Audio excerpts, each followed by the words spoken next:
अस्सलाम वालेकुम dear students, मैं आपका टीचर ज़हीर अहमद कुरैशी। क्या हाल हैं आपके? उम्मीद है कि पिछले लेक्चर्स आपको समझ आ रहे होंगे और उनकी आप प्रैक्टिस भी अच्छे से कर रहे होंगे। हमारे पास लेक्चर स्ट्रक्चर कंप्लीट हो गई। अब हम उसके कंपैरिजन और चंद डिफरेंसेस को डिस्कस करेंगे।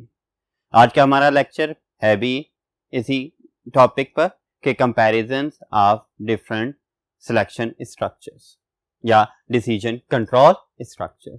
आपको पता है कि डिसीजन कंट्रोल स्ट्रक्चर को सिलेक्शन स्ट्रक्चर्स भी कहते हैं। तो दोनों में से कोई भी स्टेटमेंट आपके सामने आ जाए तो आपके लिए अंडरस्टूड होना चाहिए कि इसके अंदर if structure, if else structure, else if structure और स्विच स्ट्रक्चर के बारे में ही डिस्कस किया जा रहा है। तो इफ स्ट्रक्चर, सबसे पहले इसको देखते हैं शॉर्टली पॉइंट्स की फॉर्म में भी कि it is a simple if structure. ये सिंपल इफ स्ट्रक्चर है, मतलब कि इसके अंदर एक सिंपल कंडीशन यूज हो रही है और कंडीशन की बेस पर ब्लॉक ऑफ स्टेटमेंट्स हैं। अगर कंडीशन ट्रू है तो ब्लॉक ऑफ स्टेटमेंट एग्जीक्यूट कर रहा है, अगर कंडीशन ट्रू नहीं है तो वही ब्लॉक स्किप कर रहा है और बाकी रिमेनिंग प्रोग्राम स्टेटमेंट्स एग्जीक्यूट होती जा रही होती है। So it executes a single block of statements based on condition. एक ही ब्लॉक ऑफ स्टेटमेंट है और वो कंडीशंस के थ्रू एग्जीक्यूट होगा, ठीक है। और execute the statements if condition is true, otherwise skips. बिल्कुल सिंपल सा स्ट्रक्चर, सिंपल सी इसकी वर्किंग के ये कंडीशन चेक करता है, अगर कंडीशन ट्रू है तो स्टेटमेंट्स एग्जीक्यूट कर जाएंगी, अदरवाइज वो इन स्टेटमेंट्स को स्किप कर देगा। तो बच्चों, इसके साथ साथ अगर हम देखें इफ एल्स स्ट्रक्चर तो इसे हम इफ विद वन अल्टरनेटिव भी कहते हैं। क्यों? क्योंकि इसके अंदर दो ब्लॉक्स हैं, एक दूसरे के अल्टरनेट के तौर पर यूज हो रहे हैं।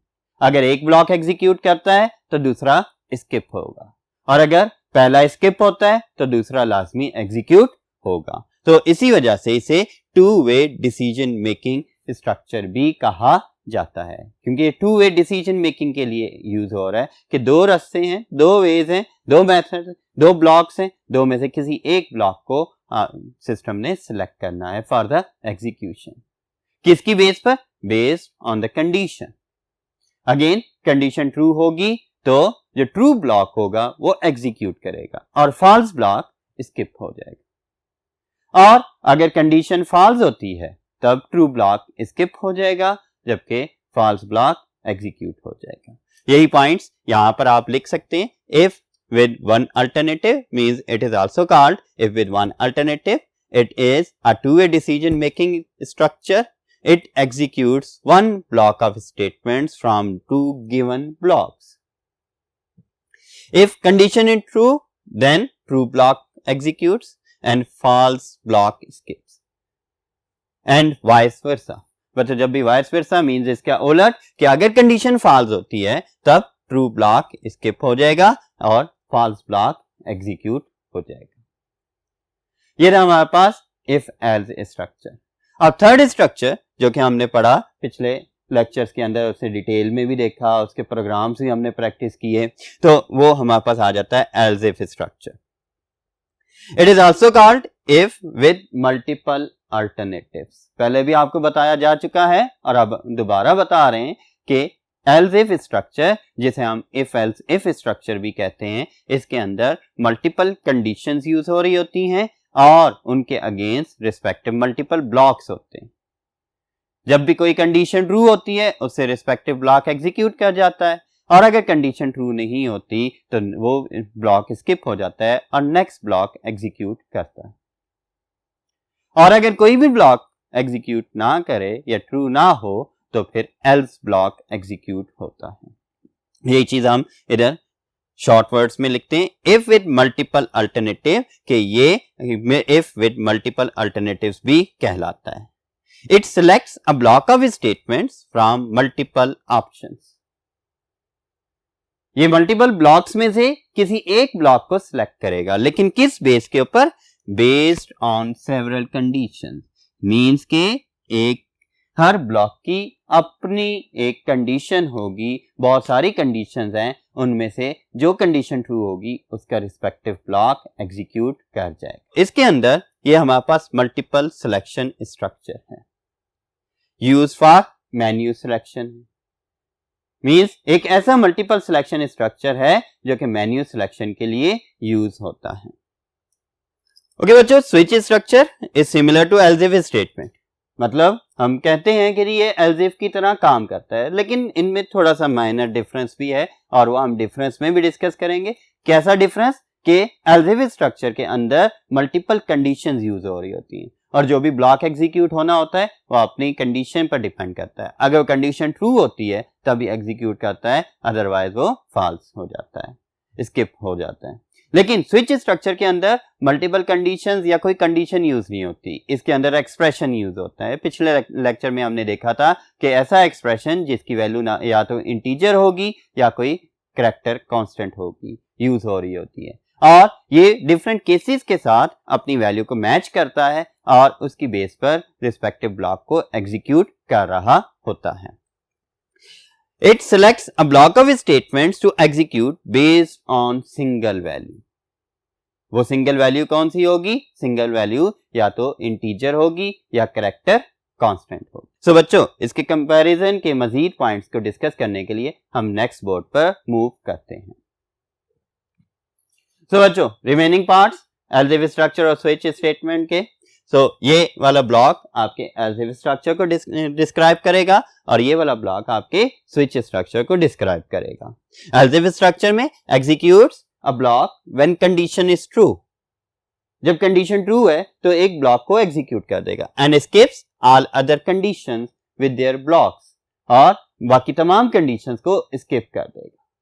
जबकि अगर स्विच स्ट्रक्चर के बारे में देखें, it executes a single value is compared with the constant specified after each case. जो हमने सिंगल एक्सप्रेशन की वैल्यू देखी वो या तो इंटीजर है या कांस्टेंट है, उसको कंपेयर करता है केस के आगे लेबल कांस्टेंट के साथ to execute the respective block if it matches.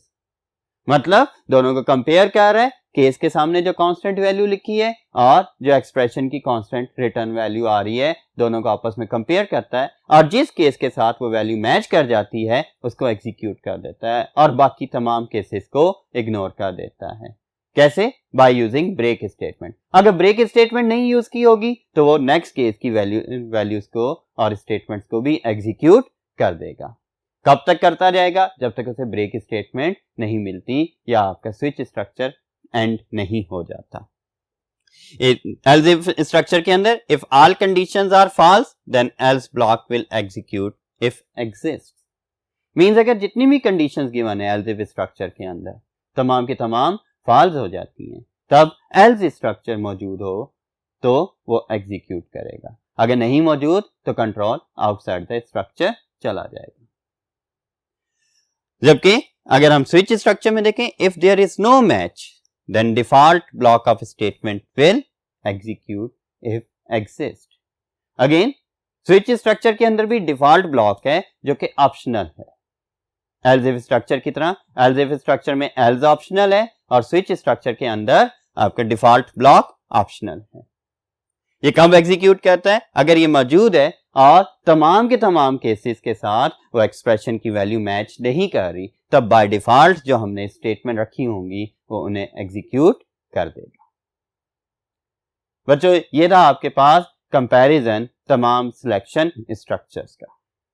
अब हम एक बहुत ही इंपॉर्टेंट क्वेश्चन जो कि आपका एक्सरसाइज का क्वेश्चन भी है और बोर्ड के पॉइंट ऑफ व्यू से इंपॉर्टेंट भी है, इसे हम डिस्कस करते हैं, और वो है difference between else if and switch structure.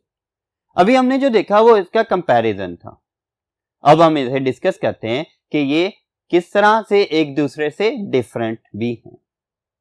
तो बच्चों, अगर हम देखते हैं एल्स इफ स्ट्रक्चर में it's execution of statement depends upon the output of condition either true और फॉल्स। इसकी जो एग्जीक्यूशन है एल्स इफ स्ट्रक्चर की, वो कंडीशन के रिजल्ट्स पर डिपेंड कर रही होती है, either the condition is true और फॉल्स। कंडीशन चेक होगी, कंडीशन ट्रू होगी तो ब्लॉक एग्जीक्यूट कर जाएगा, फॉल्स होगी तो वो ब्लॉक स्किप कर जाएगा और कंट्रोल नेक्स्ट कंडीशन पर मूव कर जाएगा। लेकिन इसके अगेंस्ट अगर स्विच स्ट्रक्चर को देखते हैं तो इसके अंदर execution of statement is decided by user. Means execution of block of statement के कौन से ब्लॉक ने एग्जीक्यूट करना है वो यूजर डिसाइड करता है। कैसे? बाय एंटरिंग इंटीजर और कैरेक्टर कांस्टेंट। फॉर एग्जांपल आपको मंथ की लिस्ट दे दी जाती है और आपसे कहा जाता है मंथ नंबर इंटर करें और मंथ का नेम खुद ब खुद डिस्प्ले हो जाएगा। मींस यूजर ने वो नंबर इंटर किया और उस नंबर की बेस के ऊपर उसका नेम खुद ब खुद सेलेक्ट हो जाएगा, वो ब्लॉक एग्जीक्यूट हो जाएगा। जबकि एलजीफ स्ट्रक्चर का नेक्स्ट पॉइंट डिस्कस करते हैं। It uses multiple decision statements for multiple choices. Means multiple blocks हैं और वो डिपेंड किस पर कर रहे हैं? मल्टीपल डिसीजन स्टेटमेंट्स पर डिपेंड कर रहे होते हैं, मतलब मल्टीपल कंडीशंस पर डिपेंड कर रहे होते हैं। हर ब्लॉक के साथ कोई ना कोई कंडीशन होगी, वो ब्लॉक कब एग्जीक्यूट करेगा? अगर तो वो कंडीशन ट्रू है, और अगर कंडीशन फॉल्स है तो ब्लॉक एग्जीक्यूट नहीं करेगा। इसके अगेंस्ट स्विच स्ट्रक्चर, इसके अंदर it uses single expression for multiple choices. आपने पिछले लेक्चर में स्विच स्ट्रक्चर के बारे में देखा था कि एक एक्सप्रेशन होता है और मल्टीपल केसेस होते हैं। मींस उसकी मल्टीपल चॉइसेस हैं कि उस एक्सप्रेशन की वैल्यू उन चॉइसेस में से किसी भी एक चॉइस के साथ मैच कर जाती है। It checks for equality as well as for logical expression. Else if structure equality को भी चेक करता है, either both the values are equal और नॉट, और उसके साथ साथ less than greater than equal to greater than equal to के लॉजिकल एक्सप्रेशंस को भी चेक कर रहा होता है। जबकि स्विच स्ट्रक्चर के अंदर checks only for equality. Means ये दो वैल्यूज को कंपेयर करेगा, अगर दोनों इक्वल हैं तब ब्लॉक को एग्जीक्यूट कर देगा, अगर इक्वल नहीं है तब उन्हें स्किप कर देगा। इसके रिमेनिंग डिफरेंसेस के लिए हम नेक्स्ट बोर्ड की तरफ मूव करते हैं और डिस्कस करते हैं कि मजीद क्या डिफरेंसेस हैं एलजीफ स्ट्रक्चर और स्विच स्ट्रक्चर के अंदर।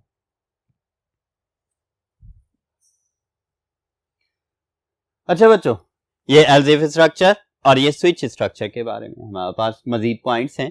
इन्हें आप देखें कि एलजीफ स्ट्रक्चर इवेलुएट्स इंटीजर, कैरेक्टर और लॉजिकल एक्सप्रेशन। एलजीफ स्ट्रक्चर क्या करेगा? हमारे पास इंटीजर को भी, कैरेक्टर को भी या फिर लॉजिकल एक्सप्रेशंस को भी इवेलुएट कर सकता है, चेक कर सकता है, टेस्ट कर सकता है। ये लॉजिकल एक्सप्रेशंस कौन से होते हैं? लॉजिकल एक्सप्रेशंस ऐसे एक्सप्रेशंस जिनका रिजल्ट ट्रू और फॉल्स फॉर्म में जनरेट किया जा सके। और ये कैसे बनाए जाते हैं लॉजिकल एक्सप्रेशंस? ये बेसिकली हमारे पास logical expressions by using relational operators या लॉजिकल ऑपरेटर्स, या दोनों के कॉम्बिनेशन से ही बन रहे होते हैं। अब बेटा देखिए, अगर हम देखते हैं स्विच स्ट्रक्चर में, तो switch structure evaluates only character और इंटीजर कांस्टेंट। ये मेन डिफरेंस है हमारे पास एलजीफ स्ट्रक्चर एंड स्विच स्ट्रक्चर के अंदर, कि एलजीफ स्ट्रक्चर के अंदर लॉजिकल एक्सप्रेशंस इवेलुएट किए जा सकते हैं, जबकि स्विच स्ट्रक्चर के अंदर हमारे पास कैरेक्टर और द इंटीजर कांस्टेंट्स को सिर्फ इवेलुएट करते हैं, कंपेयर करते हैं विद द केस वैल्यूज, जबकि लॉजिकल एक्सप्रेशंस को इवेलुएट नहीं किया जा सकता। एलजीफ स्ट्रक्चर मल्टीपल रेंजेस को चेक करता है, जिसके अंदर मिनिमम वैल्यू भी आ रही होती है और कोई मैक्सिमम वैल्यू भी आ रही होती है। मतलब क्या हम कहते हैं कि वैल्यूज चेक करो 0 से 100 के दरमियान, या अपर केस लेटर्स को चेक करो। अब अपर केस कैपिटल ए से लेकर कैपिटल जी तक आ जाता है। इसी तरह से 0 से 100 की बात की तो 0 से ऐसा नंबर जो 0 से बड़ा होगा और ऐसा नंबर जो 100 से छोटा होगा, उनके लिए ये कंडीशन ट्रू कर सकता है। मींस ये रेंज ऑफ वैल्यूज आ जाती हैं। जबकि हमारे पास switch structure can not check range of values. इसके अंदर हम किसी रेंज को नहीं चेक कर सकते, क्योंकि केस के सामने जो लेबल कांस्टेंट आएगा वो भी इंटीजर या कैरेक्टर हो सकता है। इसी तरह जो एक्सप्रेशन है उसका रिजल्ट भी या तो कोई इंटीजर होगा या फिर कैरेक्टर कांस्टेंट ही होना चाहिए, फ्लोट नहीं हो सकता या कोई बुलियन नहीं हो सकता। Next point, else if structure is less compact. जब हम प्रोग्राम लिखते हैं एलजीफ स्ट्रक्चर को यूज करते हुए तो ये कॉम्प्लिकेटेड भी हो जाता है और इसका साइज भी बड़ा हो जाता है, जबकि switch structure is more compact आप देखें तो एल्जेब्रा स्ट्रक्चर में हमें बार बार कंडीशंस लिखनी पड़ रही हैं, लेकिन स्विच स्ट्रक्चर के अंदर कंडीशंस है ही नहीं, इसका साइज ज्यादा कंपैक्ट किया जा सकता है। Algebra structure execute single block of statements from multiple blocks based on the condition. Algebra structure के अंदर सिर्फ एक ही ब्लॉक एग्जीक्यूट होगा मल्टीपल ब्लॉक्स में से, और वो किस बेस पर? कंडीशन की बेस पर। जिस भी ब्लॉक की कंडीशन ट्रू होगी वही ब्लॉक एग्जीक्यूट होगा और बाकी तमाम ब्लॉक्स स्किप हो जाएंगे। जबकि स्विच स्ट्रक्चर की बात अगर हम करें तो it can execute multiple blocks until the break is not executed or the switch structure is not terminated। तो बच्चों, अगर हमारे पास ब्रेक स्टेटमेंट किसी केस के एंड में नहीं यूज की गई, ये कोई लॉजिकल एरर नहीं है, या हमारे पास कोई सिंटैक्स एरर भी नहीं है, बल्कि ऐसा हम कर सकते हैं कि ब्रेक को स्किप भी कर सकते हैं। लेकिन होगा क्या कि एक केस के ट्रू होने के ऊपर मल्टीपल केसेस की स्टेटमेंट्स भी एग्जीक्यूट होना शुरू हो जाएंगी। कब तक? जब तक कोई ब्रेक स्टेटमेंट नहीं एग्जीक्यूट होती या स्विच स्ट्रक्चर एंड नहीं हो जाता। अब इसके सिंटैक्स को डिस्कस करते हैं, दोनों के सिंटैक्स को कंपेयर भी करके देख लें कि इसके सिंटैक्स के अंदर हमारे पास इफ के बाद कंडीशन 1 आ रही है। अगर कंडीशन 1 ट्रू है तब ब्लॉक 1 एग्जीक्यूट कर रहा है, नहीं तो कंट्रोल मूव हो रहा है कहां पर? एल्स इफ के ऊपर, और सेकंड कंडीशन को चेक करेगा। अगर सेकंड कंडीशन ट्रू है तब ब्लॉक 2 एग्जीक्यूट हो जाएगा। पहली कंडीशन स्किप हो गई और बाकी तमाम भी स्किप हो जाएंगी। कब? अगर कंडीशन 2 ट्रू है।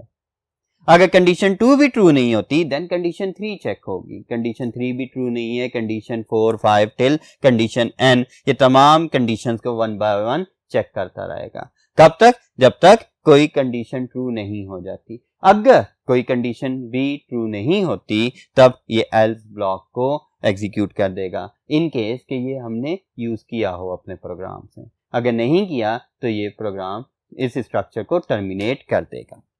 स्विच स्ट्रक्चर के सिंटैक्स की तरफ आते हैं। स्विच के सामने हम देख रहे हैं कि कोई एक्सप्रेशन या वेरिएबल आ रहा है, यानी कि ऐसा एक्सप्रेशन जिसका रिजल्ट कांस्टेंट या कैरेक्टर हो, या फिर वेरिएबल, ऐसा वेरिएबल जो इंटीजर हो या कैरेक्टर टाइप हो। इसकी वैल्यूज के ऊपर हम क्या करते हैं? इन केसेस को मैच करते हैं। केस लेबल 1, इसकी जो वैल्यू होगी वो लेबल 1 की वैल्यू के साथ कंपेयर होगी। अगर तो दोनों मैच कर जाती हैं देन ब्लॉक 1 एग्जीक्यूट कर जाएगा और ब्रेक स्टेटमेंट की वजह से कंट्रोल आउटसाइड द स्ट्रक्चर चला जाएगा। अगर आपका ये लेबल 1 की वैल्यू एक्सप्रेशन या वेरिएबल की वैल्यू के साथ मैच नहीं करती देन सेकंड केस के ऊपर कंट्रोल मूव कर जाएगा और सेकंड लेबल के साथ उसको चेक करेगा। अगर दोनों मैच कर गए तब एग्जीक्यूट हो जाएगा वो ब्लॉक, नहीं तो स्किप हो जाएगा। अगला केस चेक होगा कब तक? जब तक हमारे पास कोई केस ट्रू नहीं होता, ये तमाम केसेस को चेक करता जाएगा। इन केस अगर कोई केस ट्रू नहीं हुआ फिर डिफॉल्ट स्टेटमेंट है और डिफॉल्ट ब्लॉक को एग्जीक्यूट कर देगा। अगर तो ये मौजूद है, और अगर ये मौजूद नहीं है तब कंट्रोल डायरेक्टली टर्मिनेट कर जाएगा और प्रोग्राम की रिमेनिंग स्टेटमेंट एग्जीक्यूट होना शुरू हो जाएंगी। तो बच्चों, उम्मीद है कि आज के लेक्चर में जो हमने कंपैरिजन डिस्कस किए और उसके साथ साथ डिफरेंसेस को डिस्कस किया है, यह आपको अच्छी तरह से समझ आ गए होंगे। ये बड़े इंपॉर्टेंट टॉपिक्स हैं और इनमें से कोई एक टॉपिक आपके पेपर में भी जरूर आता होता है, तो इसे अच्छे से याद करना है आपने और बार बार लिखना भी है। इसके साथ साथ आज के लिए अल्लाह हाफ़िज़।